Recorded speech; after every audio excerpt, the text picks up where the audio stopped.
Hello, listeners! Welcome to the What is Nerd podcast. I am your host, Tyler Dietz. With me is Nick Grant. What's up, Nick? Hey, man, not much. Just happy and ready to talk some more about Star Trek. Let's live long and prosper. That's right, we will. Now, unfortunately, JP is not with us today. He is, once again, tending to his horses like a true Texan should. But hopefully he'll be back soon. Maybe he'll offer his opinions on these fine Star Trek films. Of course, this week we're covering Star Trek 3, The Search for Spock, and Star Trek 4, The Voyage Home. Oh yeah. Now, if you enjoy the show, like us on our Facebook page and follow us on Twitter at WhatIsNerd1 with no question mark. And if you haven't yet, please subscribe to us on iTunes, Stitcher, Spotify, or Google Play. And leave us a rating and review if you are able. Also, check out our sister show, What is Sports, in which we're talking a lot about football, both American and international, I guess. Yeah, non-American. Right, worldwide. Soccer Now, to Americans, football everywhere else. Right. Finally, if you have any questions or comments, send us an email at winerdcast@gmail.com.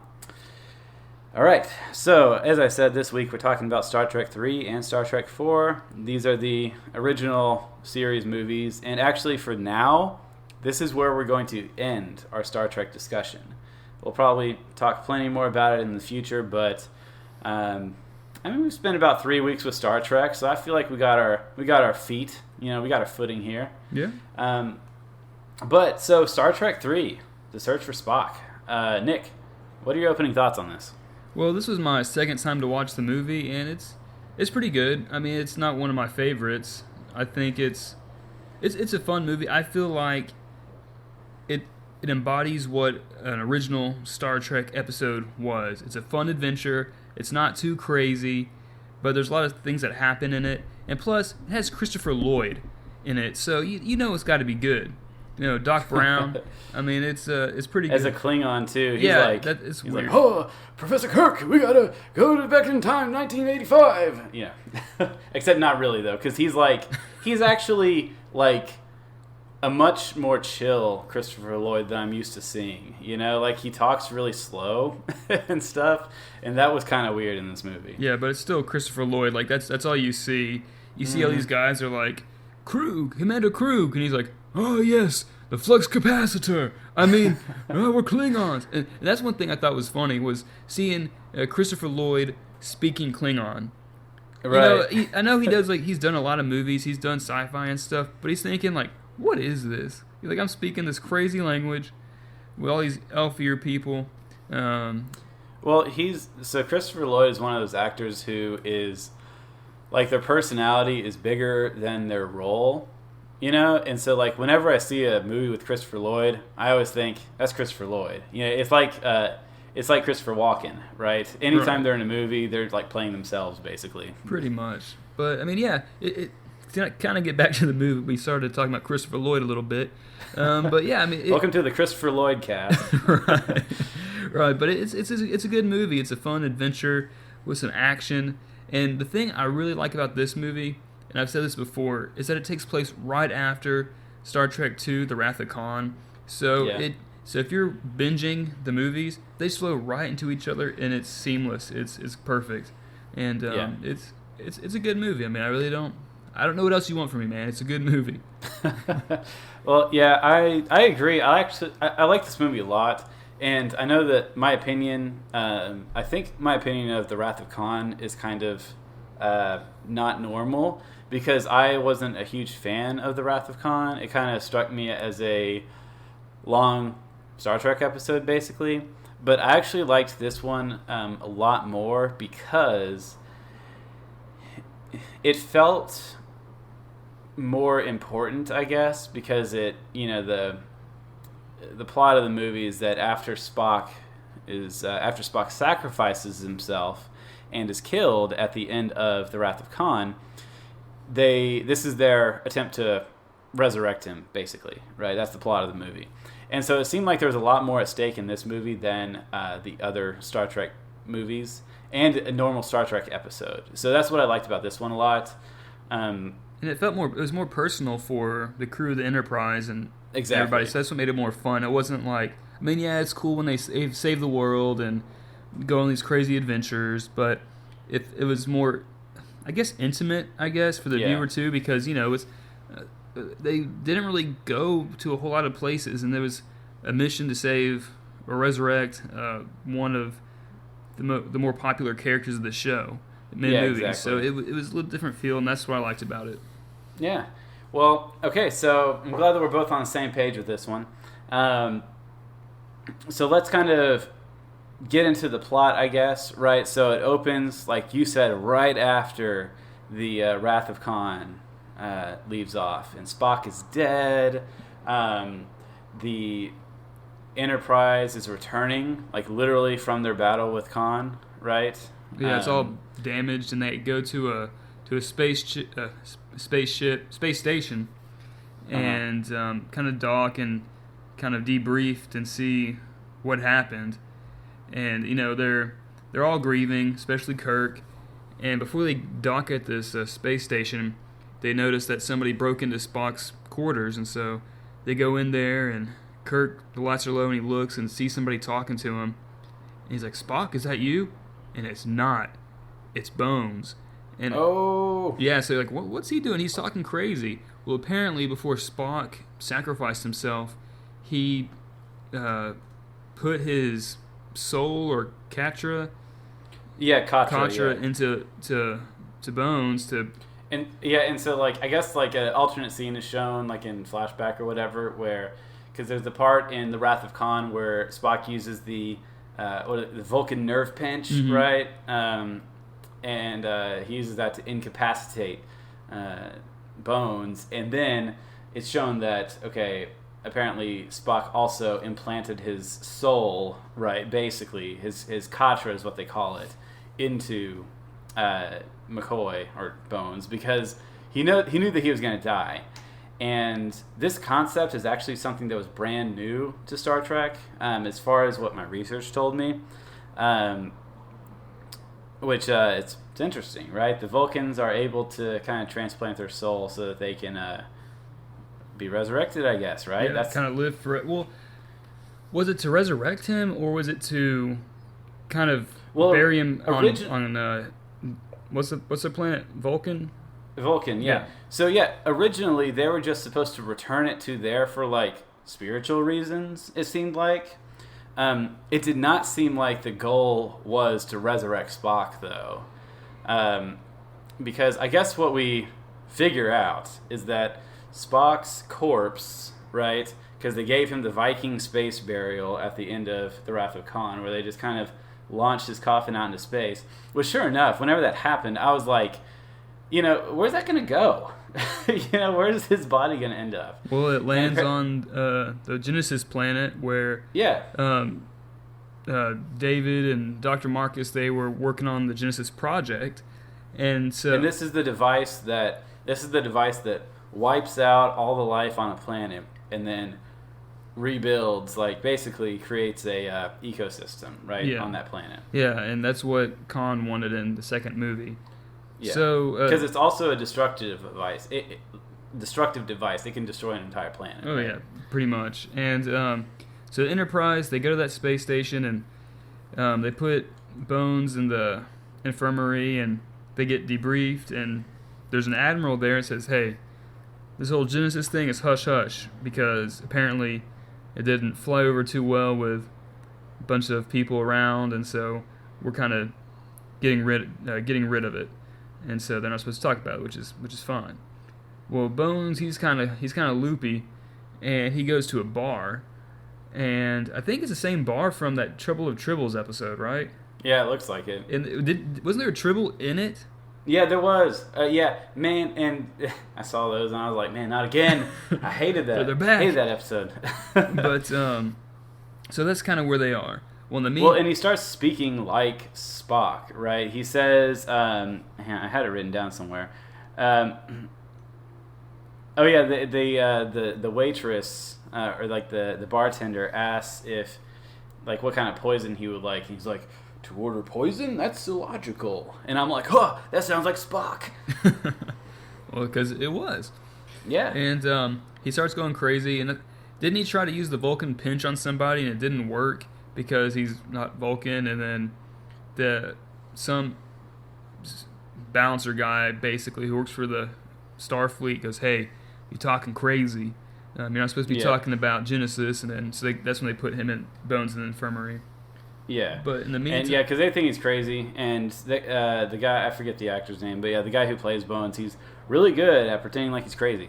Because this is kind of the second time that we've seen that, because he kind of went crazy in that the episode where they go back in time. Yeah, the city on the edge of forever or whatever it was. But yeah, so that happens. In the meantime, David, Kirk's son, who's a scientist on the Genesis project, and Savick, who was originally played by a different actress. Yeah, but it was Kirstie Alley in the second movie. They're checking out the Genesis planet and on a space vessel, and when they get on it, they realize that there's a life form. There's something causing something. The planet's kind of weird slug things, like leeches or something. Yeah, well, they're investigating, so they hear some life, and turns out it's a young child, a young Vulcan child. Whoa. Yeah. And they also find they find Spock's casket, and so I guess what happened, right, was that his body matter was deconstructed and put back together whenever the Genesis was used on this planet, right?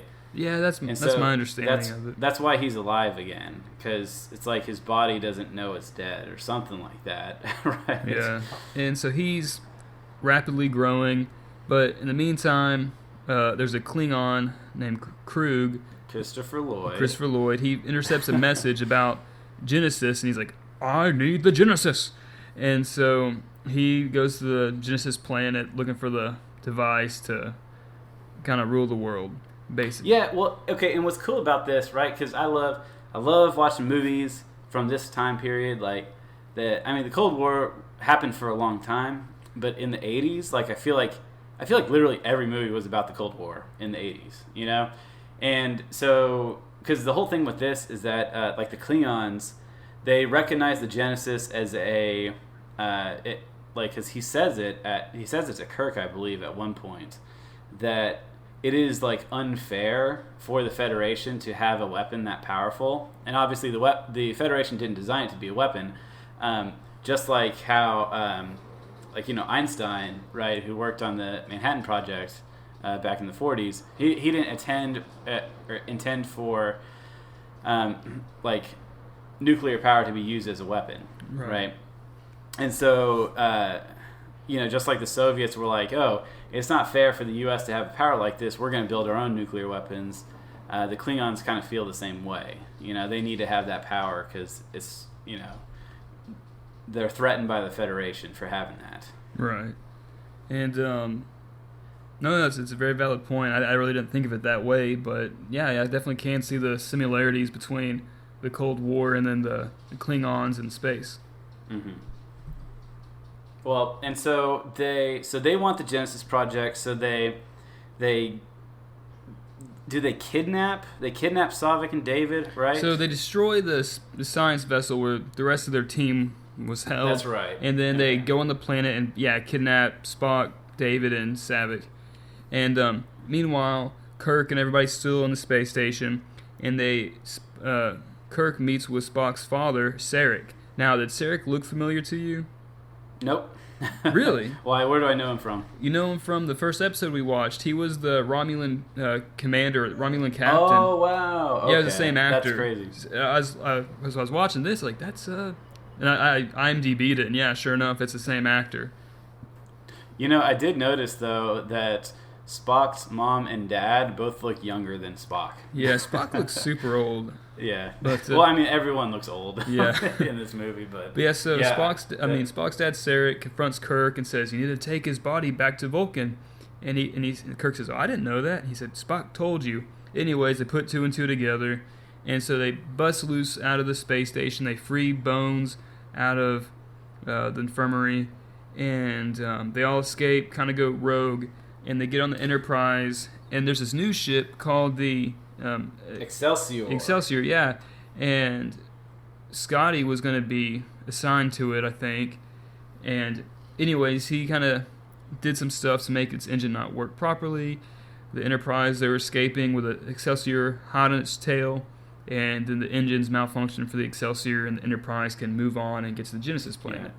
Yeah. And I love this part of the story because, like, them going rogue, I think it's a lot of fun, and, like, they're kind of, because they don't have a crew now. It's basically it's Kirk, Scott, Sulu, McCoy, and Chekhov. And Uhura. Well, Uhura's not even with them because Uhura, she helps them get on the ship, but she stays behind at the space station for this movie. And for some reason, in the next movie, she shows up and she's part of their crew now. But in this movie, she wasn't a part of the normal crew. But it's kind of interesting, right? That they can fly the Enterprise with just with 5 people, five of them, yeah. And but that's fun. It's like the writers of the movie, I guess, were just like, you know what? Let's just who cares about everyone else? Let's just get our main characters, and those are the only ones we got to worry about now. Yeah, and that's kind of what I liked about it. There wasn't this bunch of extra noise in the background. Yeah. But yeah, so the Enterprise, they're going to the Genesis planet, and basically they confront some of the Klingons, and the Klingons, there's a little space battle, and the Enterprise is stuck in space. Long story short, Enterprise crew beams down to the Genesis planet. Yeah, so they're fighting. So they're having a little space battle with the Klingon ship, and then Kirk and the gang, they say, "All right, we surrender. Beam aboard our ship." And so as soon as they say that, Kirk and the gang beam down onto the planet, but they set the self-destruct button for their ship. And so whenever the Klingons get on board, the Enterprise explodes.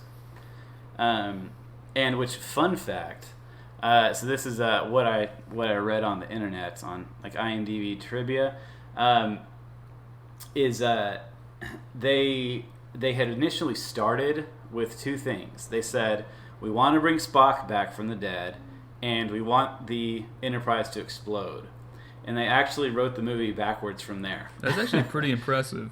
Yeah. And what random things, but I mean, that's cool though. I mean, it's like we're bringing life and ending life in the same thing. So that's pretty cool. And I think that they wanted to do something similar because I think that the Spock's death is part of what made the Wrath of Khan really popular because it was a big moment. And so they wanted a similar big moment in this movie. And so they're like, okay, let's take the Enterprise, right, the iconic symbol of the show, and let's destroy it. And so that's and that moment's pretty cool. I think it's a cool way to defeat the Klingons in this movie. Right, but they didn't take out all the Klingons because Christopher Lloyd's character Krug and a few others are still on Genesis holding David, Spock, and Savick captive. But in the meantime, when they're doing that, right before Kirk and the crew go down Genesis, Krug says if they don't receive the Genesis weapon, they're going to kill somebody. And at the time, it looks like they're about to kill Savick, I think. And then David interferes, and he ends up getting killed. And so Kirk comes down on the planet and sees his dead son, and obviously is sad. He goes, "You Klingon bastard! You've killed my son!" Right, and then there's a pretty epic fist fight between Kirk and Krug, and it's really not. By epic, you mean. All right. Yeah, it's not that great, but it's entertaining enough. And the whole time, I can't believe we just are now mentioning this. While Spock, he's developing and growing up very rapidly, the planet is slowly decaying and basically destroying itself every hour. Because we learned that the Genesis project was it didn't work right, basically. Yeah. Because it doesn't just create a new ecosystem; it tears the planet apart. Yeah, and so the planet's destroying what once was a beautiful jungle and mountains is turning into volcanoes and lava and lightning everywhere. It looks like hell. It looked like the end of Revenge of the Sith. Whenever Obi-Wan and Anakin are fighting in the volcano on the volcano planet or whatever. Oh, yeah. That's what I thought of whenever Kirk and pretty Christopher Lloyd much are fighting. And so they fight. then Kirk basically ends up kicking Krug into lava, and he goes, no, so he tries to help Krug up. He's like, give me your hand. And then Krug tries to pull him down. And then, so Kirk goes, I have had kick, enough, kick, you kick. And then he falls into the lava. Yeah, it's pretty dramatic. I thought that was pretty funny. Yeah, it's like, man, it's not that awesome. I mean, it's just pretty bad. See, but that's what I like. Okay, Star Trek, right? Here's what I like about Star Trek, okay?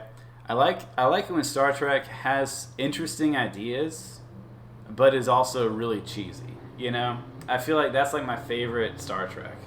Well, there's a lot of cheese in this movie. And so Christopher Lloyd falls into the lava pit, and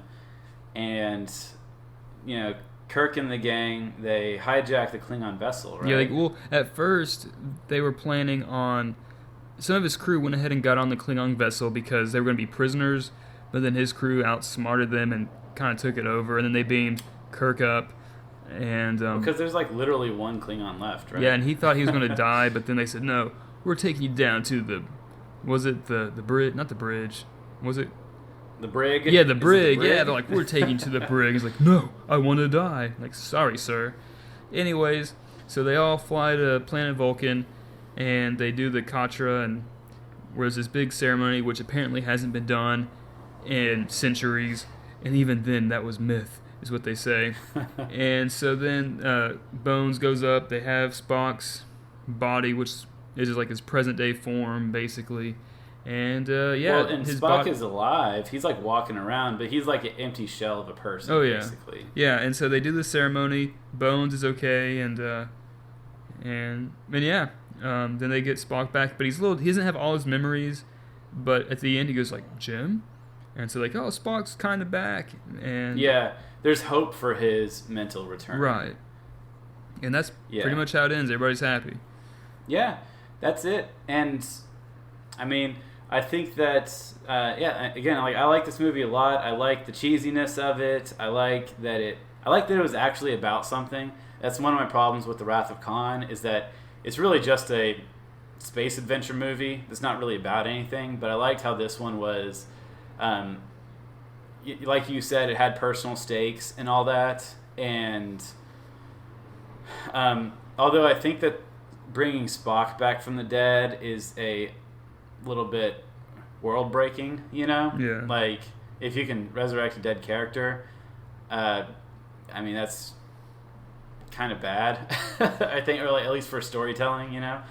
But, overall, I mean, like, I had a lot of fun watching this movie, though. Yeah, it's a good movie, and one of my notes, I thought it was funny because Bones, he has his thoughts when he has Spock's Katra in him, and then obviously Spock's thoughts, and so he's got these two things like bouncing off his head, and whenever Kirk confronts Bones and says, well, hey, you got Spock's Katra in you, Bones replied, quote, it's his revenge for all those arguments he lost. And I thought that was really funny. Like, there was one thing I like about Star Trek, they do a good job with humor. Like, it's not always, it's not always hysterical, but they do a good job with it and make it fun, you know. It's funny that you mentioned that, because that's exactly what I love about the next movie. But real quick, though, just kind of an extra thing that I wanted to add. Kirk, his son died, David. That's one thing in this movie that I think is super lame. Because first of all, it was a lame twist in the Wrath of Khan episode. But in this movie, whenever that happens, it's like literally no one gives a shit whenever his son dies. Yeah, like Kirk tried to shed a tear, and it's just like, well, I guess we'll leave him after here. That one moment of anger towards Christopher Lloyd, it's like, well, because Spock's dad says, was it worth it, Kirk, to lose your son and your ship? It's funny that he's mentioning his son and the ship in the same sentence. Like, the ship means as much to Kirk as his son. Well, I mean, think about it. They have been in space for, I don't know, like, what, 20 years, 30 years on the Enterprise? Yeah. 20 but years. It's also just a ship, Yeah. But at the same time, again, his son was kind of just a random thing that's tacked on to the end of the previous movie, so it's not that big of a loss. But and Kirk's response was, "If I hadn't tried, it would have the cost would have been my soul," is what he says. So apparently, yes, it was worth it, which is really convenient because the son is not mentioned like at all in the next movie. Like they're totally over it. So do you want to move on to I guess before we move on to Star Trek Episode 4, so you would recommend this one? Yeah, I would. It's a fun movie. It's a good story. It's not too ridiculous plot-wise, so I'd recommend it. Cool. Yep. Same. Actually, yep, this was my favorite one of all the ones that we watched, I thought, because I thought that I liked the personal stakes as opposed to the second movie. And I mean, I just thought it was just a better movie than the first one. Because the first Star Trek movie has interesting ideas, but it's not a great movie. So this one's a nice balance between the two, I think. Moving on to Star Trek 4, The Voyage Home. Okay, so I know that we feel differently about this movie. So do you want to go first, or should I? Yeah, I guess I'll let you go first. Just to let the listeners know, before we started the Star Trek series, I told Deeds we have to watch Wrath of Khan and The Voyage Home. He's like, yeah, let's do it. And I said, man, The Voyage Home is such a crap movie. And I was kind of joking. But anyways, since watching the movies, Deets and I have talked a little bit about them. And yeah, our opinions are very different, but I want Deets to share his first. Actually, you want me to go first? I want you to go first, since I know your thoughts already. Yeah. All right. Well, actually, I think you might be a little surprised to what I'm about to say. Oh, really? Yeah. I actually have I feel like it's a pretty strong love-hate relationship with the movie. Okay. I know previously when we talked, I was very negative about it, but it's about to hurt me what I'm about to say. I kind of liked it. Okay. But at the same time, I hated it. Because here's why. So go for it. The basic plot, the main summary, this weird cylinder space probes flying through space, making these weird noises, raising all kinds of hell to technology and stuff. It stops at Earth, and basically Earth is going to be destroyed. And because it's like it's trying to communicate with Earth, but they can't understand what it's saying. Right, and so it's just causing all these storms on Earth. Its attempts to communicate are screwing up Earth, right? Right. Yeah. And so anyways, Kirk and his crew figure out that, like, oh, it's talking as if it's a whale, so this probe is trying to communicate with humpback whales. Well, guess what? They're extinct. So the Enterprise goes back in time to 1984 or 5 to San Francisco to save a whale, bring it back to the future, and then the probe says, all right, and flies off. That's basically the movie. But here's my thing. It's able to talk to the whales, and the whales basically tell it, hey, man, chill out. We're good. And then the probe leaves, right? Yeah, so here's why I hate the movie. Okay. Here's what I don't like about it. Uh-huh. To me, I felt like it was a commercial to save the whales. Like, I think that's what it was. Don't get me wrong. I think we should save the whales. They're beautiful. They're great creatures. I was about to say, Nick, do you have a problem with whales? Well, it's like, it's a commercial. It's not a movie. It's a commercial. Okay, you look at Popeye the Sailor Man. That's not a cartoon. That's a commercial for kids to eat their vegetables. Yeah, I mean, that's what that is. And so this wasn't a movie. It was a commercial. And then, all right, this is another thing that really was the icing on the cake for me. Uh-huh. So they run, in the movie, they run into this marine biologist, Dr. Jillian something or other. It doesn't matter. She's a worthless character. She thinks, so, here's Kirk from the year way in the future, and he comes back to good old 1986 San Francisco, and she's like, who are you? Where do you, like, she thinks he's insane. Yeah. And, but she can't stop hanging out with him, even though the guy's psychotic or seems psychotic. And the thing, so she basically helps Kirk get the whales into the future, and she's not fazed by any of it. He's like, I can't let you come with us. And she goes, Well, I have nothing here. Might as well go thousands of years, hundreds of years in the future. And so it's like not a big deal. She goes to the future, and the whole time there's this kind of like this sexual tension between them. And you think, oh, maybe he's got a new lady friend. And he goes, oh, well, I guess we saved the world. Yeah, it just see you later. Yeah, well, then she goes, he's like, well, I guess I'll see you around. And she's like, no, I'm going on a space vessel, and I'm going to learn stuff. See ya. Like, her character was just so infuriating to me because she was annoying in the first place, and then she's just like, well, that was cool. Thanks for taking me to the future. Haha, see ya. And so she goes, and that's it. And then it was just, I don't know. It was just crazy in a bad way. Yeah. But here's what I liked about it. Mm-hmm. It was funny. Uh-huh. And it's actually pretty fun. It was really reminded me of that episode we watched, the one we talked about when they go back into the past. City on the Edge of Forever. Yes, it was like that, but it was fun. I mean, they were just hanging out, trying to get back to the future, trying to get nuclear power and all this stuff. And there was actually a lot of humor in this movie, and it felt like a breath of fresh air when they're not in space. Mm-hmm. It was different, and that's what I liked about it. I love the humor.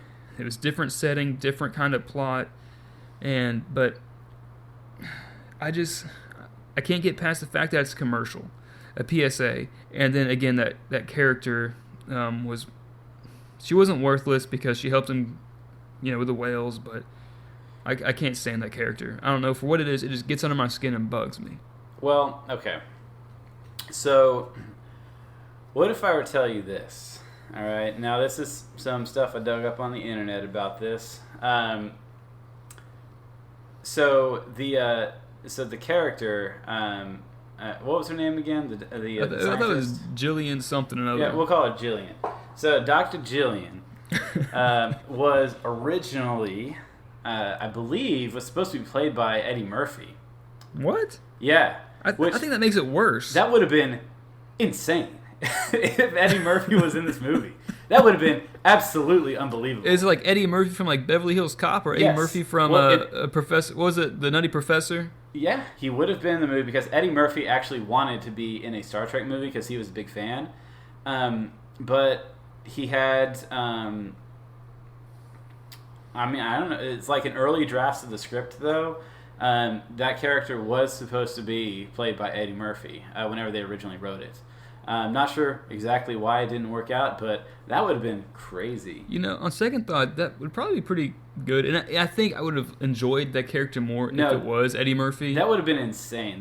This movie would be absolutely crazy if it was Eddie Murphy, because it's already like a different tone, a severely different tone from the other Star Trek movies. And so I think that bringing in Eddie Murphy would be just way too much of a weird thing. It would almost seem like a parody, I feel like. So with the character that they have, though, Dr. Who was it again? I think it was like Dr. Jillian. Dr. Jillian. With that character, though, I feel like that they sort of set it up to be a bit of a romance between Kirk and her, although it didn't need to be. But I think the fact that it doesn't actually add up to anything other than her coming into the future with them, it does seem a little bit silly. But I feel like this movie is a more comedic and bigger budget version of the City on the Edge of Forever episode. Oh, definitely. Yeah, because I liked that that episode gave a very meaningful character arc for Kirk, and that he, so Edith is the woman in that, and Kirk feels a connection with her, and falls in love with her, and then it's a really tragic ending with her having to die in order to correct the timeline. And so, but that being said, though, I really enjoyed this movie. I thought it, like you said, it's a breath of fresh air, and I feel like anyone could watch this movie and enjoy it somewhat. Even like someone who doesn't really care about Star Trek, but if it's Star Trek in the real world, it's kind of able to make fun of itself a little bit. Oh yeah, and how ridiculous some of the characters are, and so that was really enjoyable. I agree 100%. Yeah. I guess the PSA stuff didn't bother me as much because my policy with those types of movies is like, if the movie is good and then it has a really heavy-handed message, it doesn't bother me that much. If the movie sucks but it has a really heavy-handed message, then that drives me crazy. Yeah. But yeah, and I think that the one thing that was really, really silly with this movie was the after they get back to Earth and they set the whales free, and the whales are like literally waving goodbye, and all the crew members are like splashing in the water and stuff. Yeah, and it's pretty bad. Yeah, that part's goofy as hell. Well, I mean, it's so ridiculous because they bring the whales back, and the whales, you get this probe that's essentially destroying Earth. The whales say, "Hey, man, we're like you said, or hey, we're good." And the probe goes, "Okay, just checking," and then goes away. It was like there was no point for that whatsoever, and like the whole. I mean, I know it's a sci-fi movie, and the plots are kind of ridiculous, anyways. But I don't know. Well, so what they wanted, okay, and what's interesting about this movie is they created a movie without a villain, which is pretty cool, right? I guess you could say the space probe was the villain, what they were saying really. Was, we're the villain for wiping out whales and hunting whales. Yeah, well, but PSA, yes, man, it's a PSA. It did not. So it demonized whale hunting and stuff like that, which obviously hunting an endangered species is bad. Right. But it's not like the whole movie was them conspiring to take down these whale hunters. That would have been different, right? Because that would have seemed like something that was really uncharacteristic of Star Trek. It'd be like a Captain Planet episode or something like that.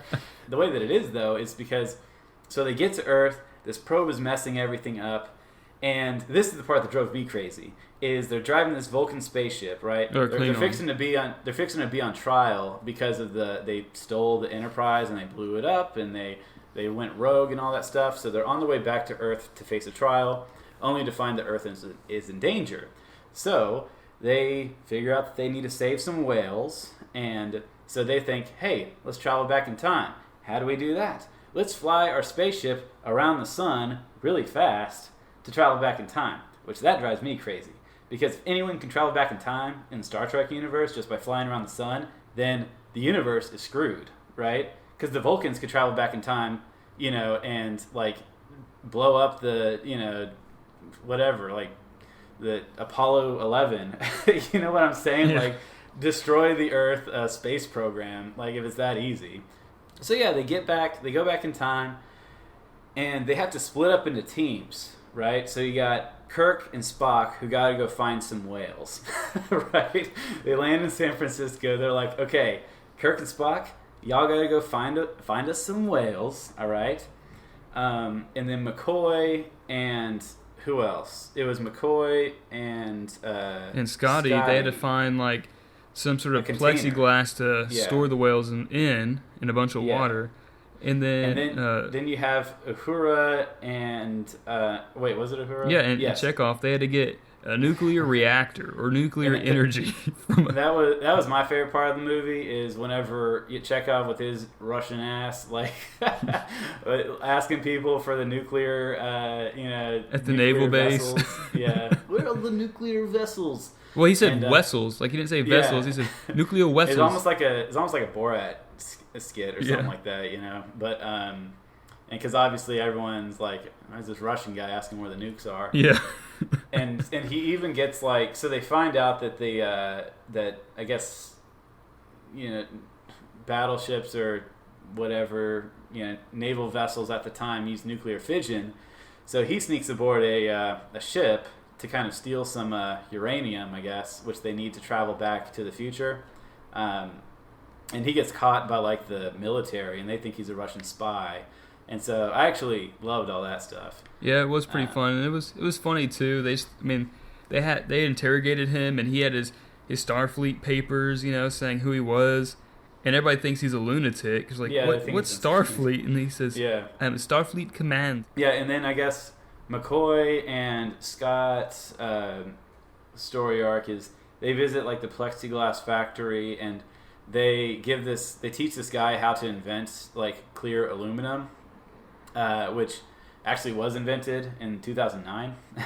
But they teach this plexiglass guy how to invent that, and in exchange he lets them use his stuff. Lets them use build a container for them basically. Right, and one thing I thought was funny in this scene, so Scotty says, "Let me jump on your computer and I'll show you how it's done, how it's made." Oh yeah, the mouse. Yeah, and so the guy's like, "Yeah, sure." And so in the series, they always say, "Computer, calculate this," or whatever. So Scotty sits in front of it and goes, "Computer," and he goes like, "Computer," and nothing happens. And Bones is like, "You look like an idiot," and he does look like a fool. And then Bones hands him the mouse. It's like, "Here." Well, Scotty takes it, he puts it to his ear like he's listening or is talking to it, and he goes, "Hello, computer." Yeah, that part's great. And I mean, so there was some fun. There was definitely some enjoyable moments in the movie, and like that was funny. And then what's his name? George Takei, Sulu. He hijacks a helicopter, and oh yeah, that's right. And they're able to transport the plexiglass and all this and that to the Klingon ship. Yeah. But that's and then you get Kirk and Spock with their mission to get the whales, and so they visit this whale facility. They meet the whale doctor, and she like we already kind of went over that. Like she gets to know Kirk. The thing I liked about this is that Spock is looking around looking like a ninja because he's got his robe on, and then they tie his this band around his head to hide his ears, mm-hmm. and then like Kirk kind of says that, oh yeah, he's a hippie actually, and to kind of explain his weirdness. And also I like the part whenever Spock starts cussing, right? Yeah, I thought that was funny too. Yeah, because Kirk is like Kirk is trying to blend in, and so he starts he starts swearing and stuff like that. Like they run into the punk rocker on the bus who has this loud music, and then Spock like Vulcan nerve pinches him to knock him out so he can turn off his music. And then whenever Spock starts cussing, he's like, what is it? The doctor's like, "Hey, what the hell do you think you're doing?" And he says, "Find the hell these whales," or something like that. Like he's not cussing right, which I thought was great. And then Kirk talks to him and says, "Hey, maybe you should not use their language." But I mean, that's pretty much the movie. I mean, really is getting the pieces together. And one of my favorite parts, though, is so when Chekhov, he was on the naval ship and being interrogated, he tries to escape and he jumps off and he has a big fall and he goes unconscious and he's in a hospital. Well, Bones, Kirk, and Dr. Jillian go in the hospital dressed as doctors and they're trying to find Chekhov to get him out of there. And Bones is like, this place is, he just thinks it's so medieval. Yeah, it's like it's like primitive. Right? Yeah, he's like this. He's like, I can't believe they're using these things. And there's a woman who's complaining about something, and she has to get like a kidney transplant. So he gives her a pill, and it like cures her kidneys. Right, and it's funny because they get in an elevator and there's two doctors talking about some patient, and he just can't believe it. He's like, they don't understand. It's so simple, and it's just really funny. You have to see it to appreciate it.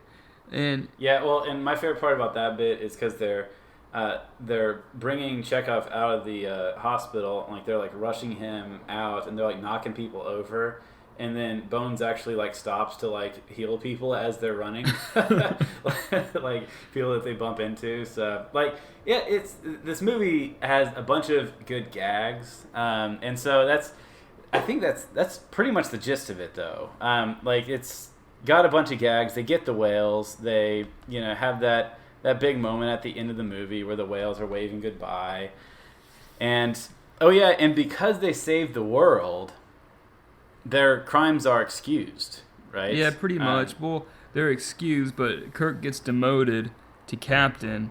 Which boo freaking who? Because he gets a brand new Enterprise. Like, they rebuilt the Yeah. Enterprise, and so it's like you're captain again, and you can command, fly your ship out. So Yeah, but, which is exactly what he wanted in the first place. Right, but I mean, he did save the world. So I mean, I feel like you can give him a pass. Yeah, and it's kind of funny that it's very convenient that the world needed to be saved as soon as they returned back to Earth, and they had the tools to save the world. So good for them.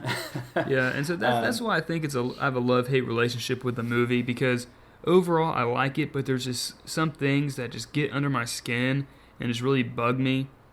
But overall, I mean, I would recommend it. I know before we recorded. How dare you recommend this movie, Nick?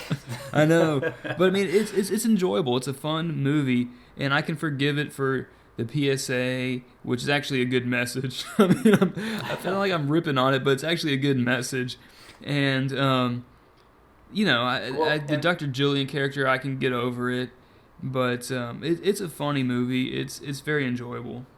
Yeah, and it's not nearly as grand as the other Star Trek movies, but it's charming, which is good. I mean, because me personally, okay, I would to rank them. Okay, I feel like Star Trek 1 and 2 I put at the same level. Okay, I mean I liked them both. Okay. I think the Star Trek 1 has some interesting ideas, but again, like I said, not a great movie, but it's got interesting ideas, so it's worth a watch. Star Trek 2 is a good movie, but it doesn't really. That's it, though. It's just a fun sci-fi movie. I think that this one and Star Trek 3 I think are better than the first two, personally. I put them both at the same level, but I think that they're good in different ways. Because I think that Star Trek 3 is kind of it's more of an epic story, and it's kind of more it adheres to the tone of what I've mostly seen from Star Trek a bit closer. And whereas this one's just a lot of fun. So, yeah, good stuff. I liked him. What about you? What's your rankings? I was just thinking about that. It's kind of hard because I feel so strong both ways for 4. And, I mean, 2's fun, 3's good. 1, it's all right. The one that... I don't know. I like them all for different reasons. And it's hard for me to rank them. I know this is a cop-out. I mean, it's hard for me to rank them. I mean, if I want some kind of just fun space movie, probably go with Wrath of Khan.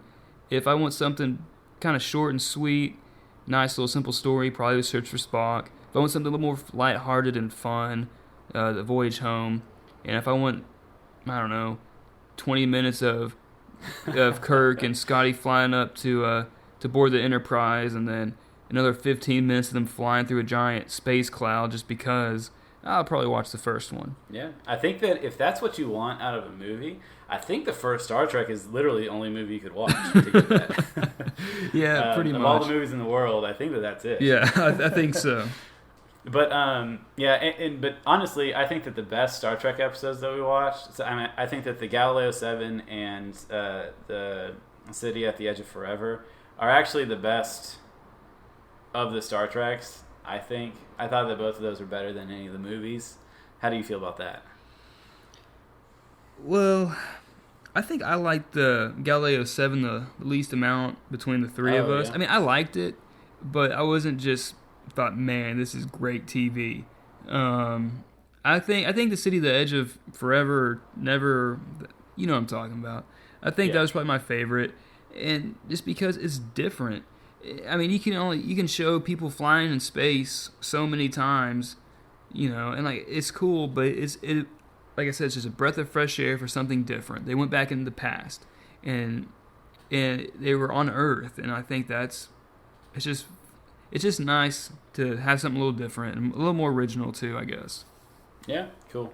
All right. Well, I mean that's our Star Trek talk. I mean, we'll come back later on this year and probably do the Next Generation. We might do. I guess there's 2 other, or maybe 3. there's 3 other Star Trek original series movies, because there's 5, 6, and then I believe 7 is Generations, which is the crossover between the original series and the Next Generation. Is that right? Do you know? I always thought Generations was just linked up with the Next Generation, so I just consider it 2 more original cast. Okay. But So we might come back later and do. I mean, we might as well. Not sure when though, but we'll talk more Star Trek in the future though. Now this next week, talking about soups. That's right. Okay, Superman. I don't think I've ever heard anybody call Superman soups. Soups, yeah, not Campbell's soup. Superman. And we're going to be talking about the not graphic novel, the limited comic book series Superman for All Seasons. Also the movie Superman from 1977 with Christopher Reeves. And also I think we're going to look at Action Comics #1, the very first Superman comic. But of course, in addition to that, I'm going to be providing some background info on Superman, all the essentials and stuff like that. Then we'll dive into these homework assignments. So catch up on that stuff if you're listening. Again, the best way, my recommendation for reading any DC comics is to subscribe to the DC Universe app. I think it's like $8 a month or something like that, but I believe that you get a free trial if you want to for a month. And Superman is, I believe, on Amazon Prime, but I'll post more about that in social media, where to watch the original 1970, actually it's 1978 Superman movie. Anyways, that does it for this week's episode though. If you enjoyed what you heard, give us a like on Facebook, follow us on Twitter at whatisnerd1, no question mark, and of course subscribe to us on your podcasting app of choice. And if you have any questions, comments, or concerns, send us an email at winerdcast@gmail.com. But that's all we got for you this week. We will see you guys next Friday.